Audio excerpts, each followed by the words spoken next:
Welcome, friends, to another edition of Economic Update, a weekly program devoted to the economic dimensions of our lives.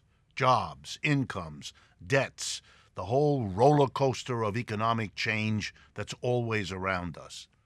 I'm your host, Richard Wolff. I've been a professor of economics all my adult life, and my hope is that it has prepared me to offer you these economic updates about what's happening.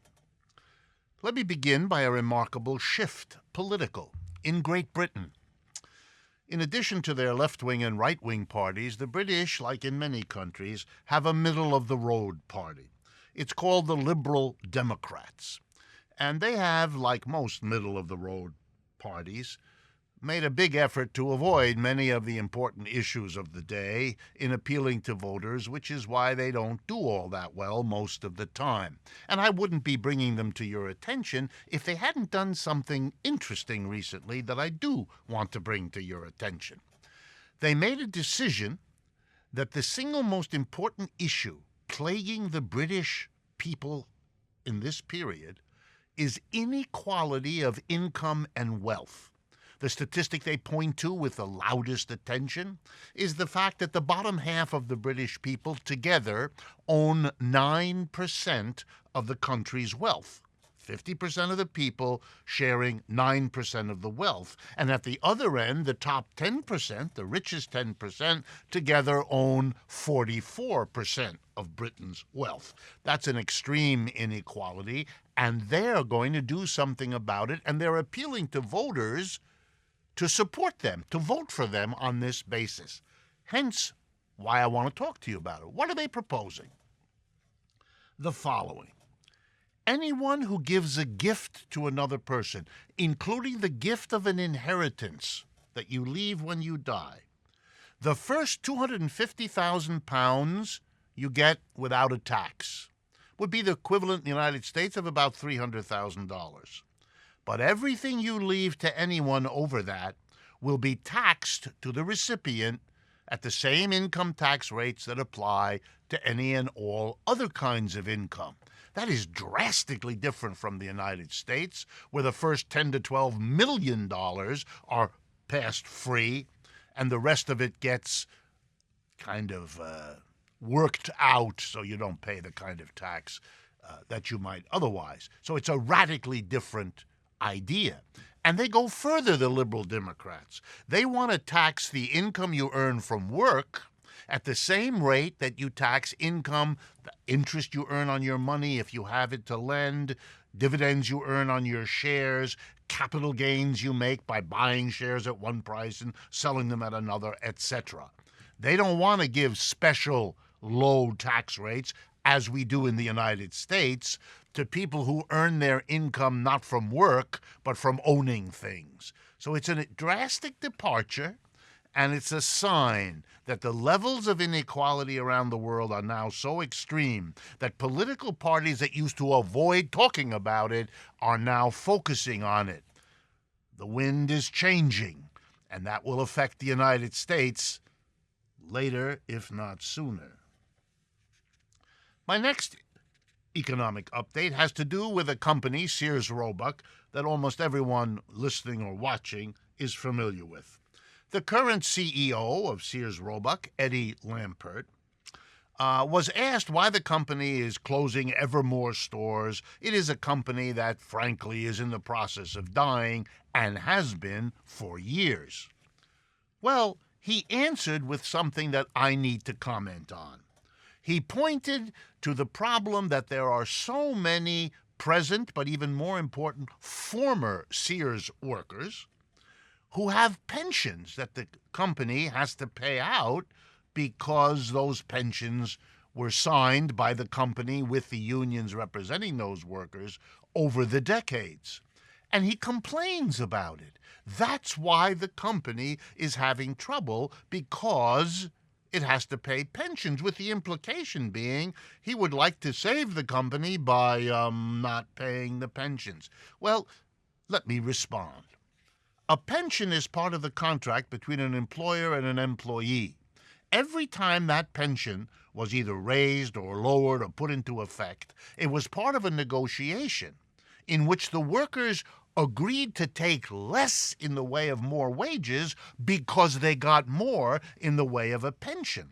The reason the company liked it was it didn't have to pay money now. It could pay the money later when the worker retired and became eligible for the pension. So it was agreed to by the company and the worker. It's part of the worker's wage. The difference is that it's to be paid now in retirement for work that was done much earlier.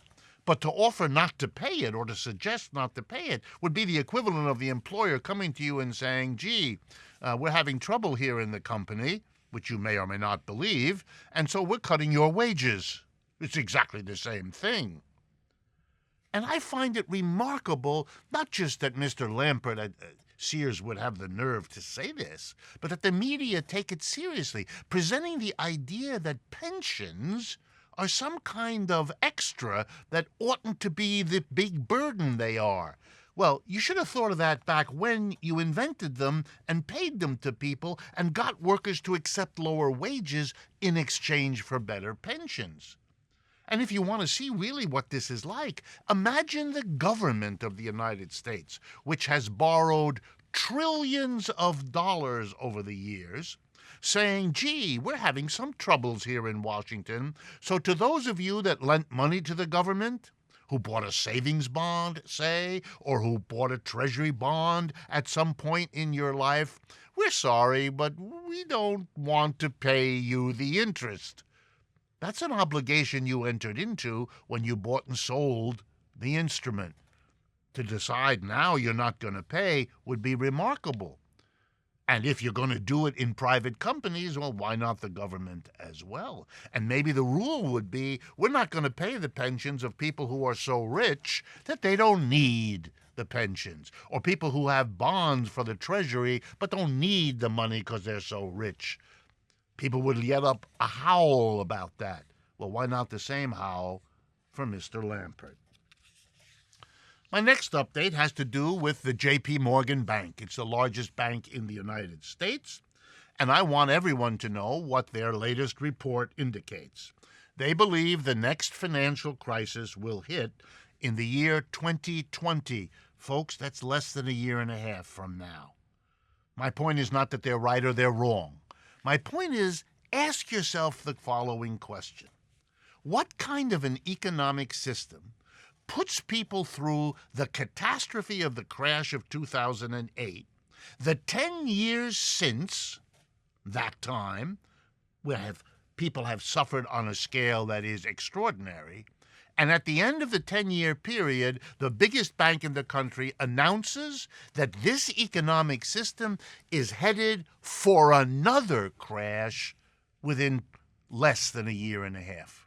By the way, the J.P. Morgan report indicates they expect a stock slump of at least 20% collapse in the value of shares, which will mean everybody's 401k and a whole lot of other things that you may be relying on won't be there. Extraordinary. If that's not a critique of capitalism, I wouldn't know what is. The opioid crisis. Another sign of a failure of a society to solve its problems, plunging masses of people into economic dead ends of the sort we describe on this program fairly often, leading some people to turn against immigrants as if that were their problem, as opposed to an economic system that doesn't work, but turning other people to try to escape the dead-end jobs, the poor incomes, the lousy prospects, to turn to drugs, to turn to that opioid epidemic that we all know about and we all read about. I don't want to talk about that again. I've done that again. I want to talk about something else. I want to give you the example of King County in the state of Washington.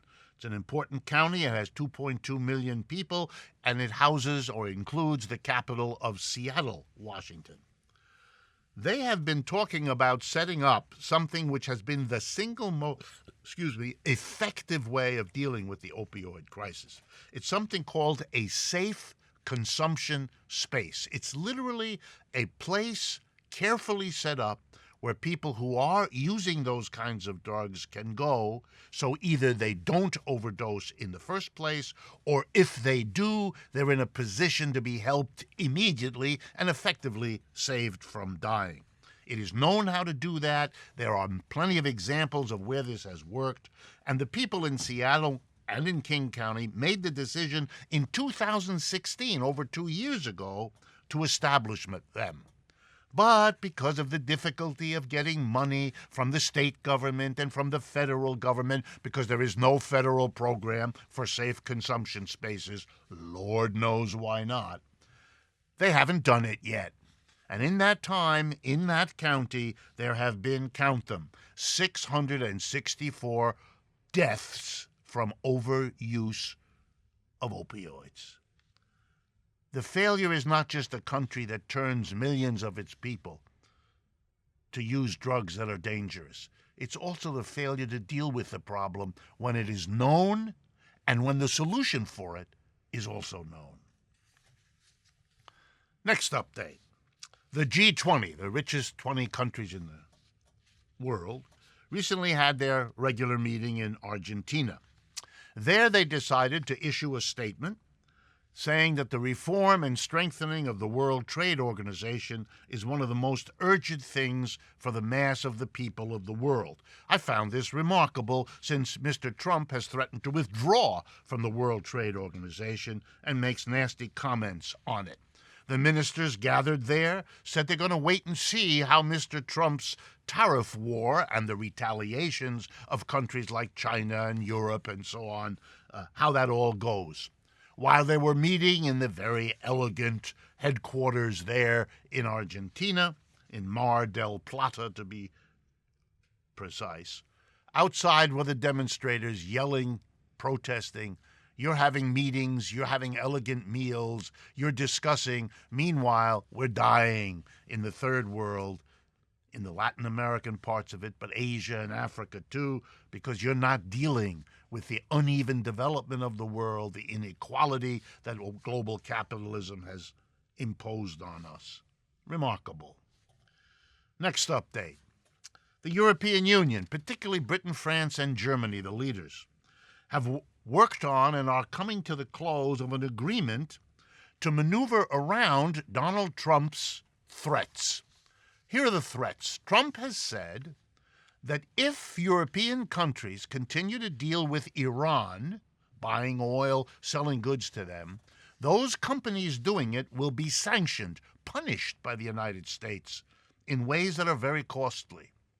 Notice, please, that the United States decided that Iran wasn't abiding by the treaty.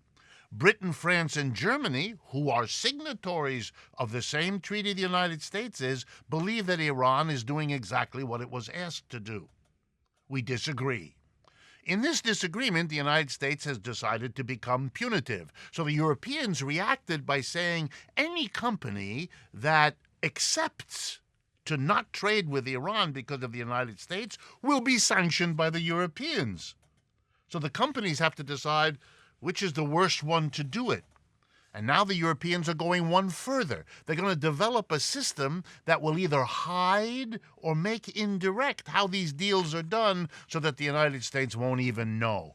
The cooperation that once was between Europe and the United States, economically and otherwise, is breaking down, and that will shape our futures as much as anything else. Last update we have time for. The United States Securities and Exchange Commission recently levied a $12 million fine on Citigroup. That's the parent of the monster New York Citibank. Why? For lying to investors. $12 million, I figured out, is 0.001% of the revenue last year of that bank.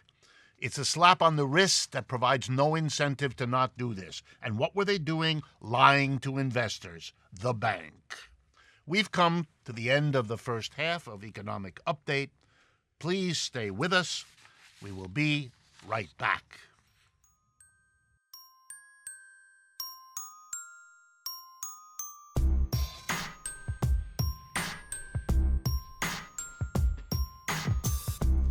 Welcome back to the second half of today's Economic Update.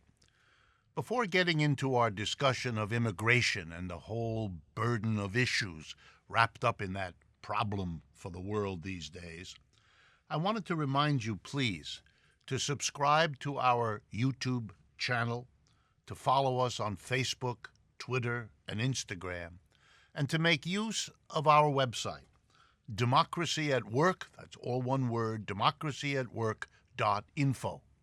You will find all kinds of material of interest on that website, and you'll also be able to find ways of getting more involved if you would like to do so.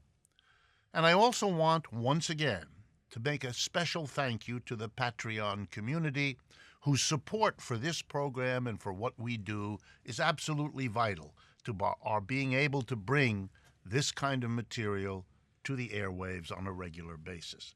So thank you from the bottom of our hearts. The topic I want to talk to you about today is immigration.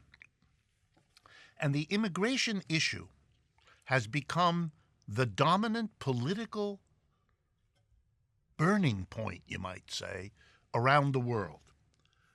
The Brexit decision, this historic decision of a vote in England to withdraw from the European community, was heavily shaped by hostility to European immigrants in England, from the continent to the little island, and reactions to that.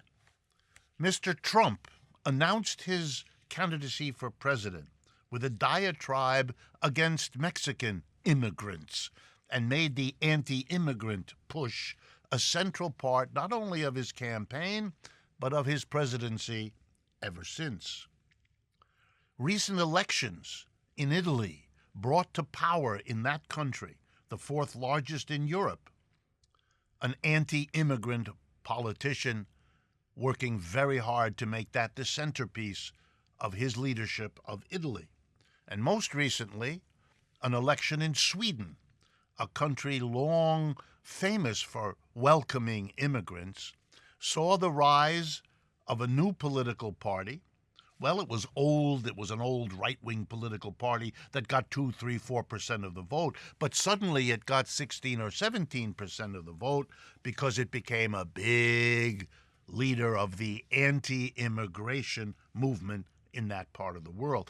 And in other European countries, similar stories could be told. I want to pose a question. Why have traditionally extreme right-wing political parties and movements found in the bashing of immigrants an effective tool to get voters, to get members, and to get lots of media attention? Why have even some relatively obscure politicians, Boris Johnson in England, Donald Trump, for that matter, in the United States, and so on, why have they been able to get a new chance at political power and leadership by making anti-immigration a central part of their politics? I want to give an answer to explain that, and then I also want to talk about what an alternative vision of the problem of immigration might look like. So let's first answer the question why the right wing has made so much hay, if you like, out of this. Well, first of all, attacking immigrants is a kind of simple story to tell. If people are suffering economic decline, which they are extremely in Britain, significantly in the United States, extremely in Italy, significantly in Sweden, and so on, if the crash of 2008 has left deep scars and deep suffering, well, blaming immigrants is a nice, convenient story. Immigrants, after all, being desperate, running away from their homes where they grew up, where they have their families, their schools, their relationships, their jobs, their religions, their ethnicities, to go to a new, strange country. Those people are willing to work for very little money because they're desperate. So they're poor. And the story can be told, they're taking your job away, You're not going to get paid what you used to. You may not have a job at all. Meanwhile, the immigrants are coming and taking your jobs, as if the employer doesn't give jobs, but that the worker takes them. But we'll put that aside. Then there's a further simple story. Being poor, living in poor neighborhoods, immigrants may sometimes qualify for social services provided to poor people in poor neighborhoods. So the story can be told, oh, see, you're being taxed, you native person, to provide services to those immigrants. In general, the story is the immigrant is somehow the cause of your difficulties. And if only you could get rid of the immigrant, well, then your economic problems would be solved. And of course, this can tap into the old insider-outsider kind of way of thinking about the world. We inside the village know and trust each other. People from the outside, you always have to suspect. And here's a final reason. The real culprit to the economic problems of people in Europe, England, Sweden, Italy, United States, is a capitalist system that doesn't provide the jobs and incomes people need.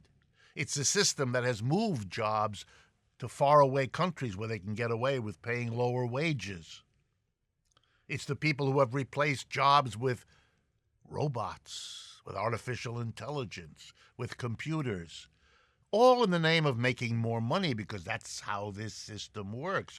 That's where your real problems come from. But it would be dangerous for the people who sit on top of the capitalist system if the suffering caused by it was blamed on it. So it is always important in times of economic decline of the sort now afflicting Europe and the United States to come up with something else to blame, to deflect the potential of anger against the system to be focused elsewhere. And the immigrant, the other, the different person or people is a good target. It's been used many times in history. But now let me turn to the question of how people who see at least some of this have reacted. Let's call them, for lack of a better term, the broadly defined left wing of political points of view in America and Britain, Italy, Sweden, and so on. Their first reaction has often been to see the cruelty in all of this, to see the discrimination, to point out that all of these countries have welcomed immigrants for hundreds of years, that places like the United States are literally a country of immigrants since we eradicated the people who were here before the Europeans came. And so there's something amiss in suddenly blaming the very immigration that made the country what it is. And then you get the next step, a kind of blame, a blame of the native people who are anti-immigrant for being intolerant, for being racist, for being discriminatory. And of course, this only makes those folks angrier.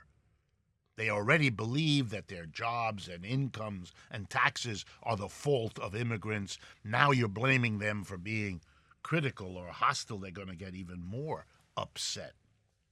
Well, then what should the left position be? What should it have been all along? Let me offer some suggestions.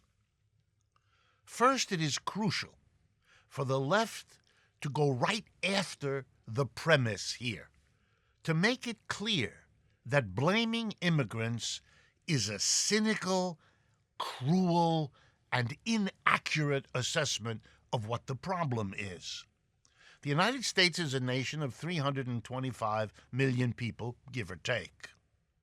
The number of undocumented immigrants, the focus of all the upset in this country, may be 12 million, give or take a little bit, because the counting is obviously difficult. All right, you don't need an advanced degree in economics to understand that the difficulties plaguing tens of millions of Americans in a country of 325 million Americans cannot be explained by anything having to do with 12 million undocumented immigrants who are the poorest paid in our society, who live in awful conditions a large portion of the time, who are excluded from lots of public services anyway, etc. It's crazy, it's absurd, it's mean and cruel, and is wrong. That has not been made clear anywhere like it could have and should have. But here's the more important point. Here's a program that the left could advance. It could say the following: the way to welcome an immigrant is the way to treat everybody in this country who isn't an immigrant as well. A guaranteed job at a decent income that you and your family can live with, to enjoy the so-called American dream, to send your kids to college, all the rest. If we provided full employment as a right of everybody in this country, every native and any immigrants that we choose to let in, we wouldn't have the competition over jobs. We wouldn't have the competition over social services. We wouldn't have the setting of native to immigrant against each other in the awful pattern that has happened so often in American history. We would welcome immigrants the way they ought to be, the way that Christian and other religions say you should help the less fortunate around you. And how to pay for it? Well, let's see. We have an enormous wealth concentrated in the top of our society. The taxation of that wealth, so that we have less inequality, can raise more than enough money to provide the jobs and the job guarantees and the full employment that would be a far better arrangement for managing immigration. And if pushed, the left should say the following: if wealthy folks do not want to do their share of bringing decent lives both to the American people and the immigrants, then let's not have immigration. But let's not bring immigrants in, cram them into poor neighborhoods, provide them with inadequate education and housing, put them in a competitive situation with domestic laborers, and then have those who are wealthy, who are making extra money by paying those low wages, do a tisk-tisk and tell the rest of the society how they ought to behave. They should pay for what it is that in the end benefits them as much as it does anyone else, with the difference they have the ability to pay. It would be a different program. It would make immigration something that goes together with taking care of the people here and making those at the top pay for it, which is what we should have done long ago and would be a much better way to handle this situation.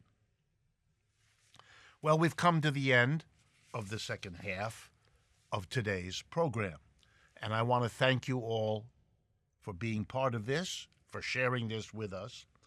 And I particularly want again to thank the Patreon community for its support, and to remind everyone that this discussion of immigration will continue on Economic Update Extra, which you can find at patreon.com/economic update. Thank you, and I look forward to speaking with you next week.